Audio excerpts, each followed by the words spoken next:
লাইফে যদি শান্তি চান, নিজের পার্সোনাল ব্যাপারগুলোকে প্রাইভেট রাখার চেষ্টা করেন। নিজের সব কিছু মানুষের সাথে শেয়ার করার প্রয়োজন নাই। আপনি যদি 100 টাকা ইনকাম করেন, জীবন যাপন করার চেষ্টা করবেন 90 টাকার মতো, যেটা আমরা সম্পূর্ণ অপোজিটটা করি। আমরা 100 টাকা ইনকাম করলে আমরা 150 টাকা শো করার চেষ্টা করি। আমার গাড়ি আছে, বাড়ি আছে, জমি আছে, জমা আছে, এক পোশাক আমি রিপিট করি না, এটা ছাড়া খাই না, ওখানে ছাড়া যাই না।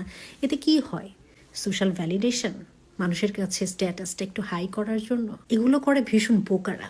নিজের পার্সোনাল লাইফ যত প্রাইভেট রাখতে পারবেন, যত লো কি রাখতে পারবেন, আপনার যা আছে তার থেকে যত কম শো অফ করতে পারবেন, দেখবেন লাইফে শান্তি বজায় থাকবে।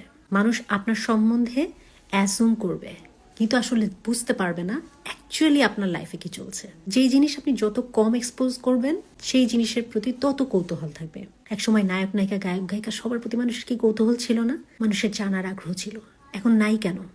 কারণ মানুষের বেডরুম থেকে রেস্টরুম সব কিছু এখন পাবলিক। পার্সোনাল লাইফটাকে প্রাইভেট রাখার চেষ্টা করেন, দেখবেন লাইফে বিপদ কম হবে, শান্তি বজায় থাকবে। আপনার মুভমেন্ট সম্বন্ধে মানুষ আসলে খুব দ্রুততার সাথে অ্যাজুম করতে পারবে না।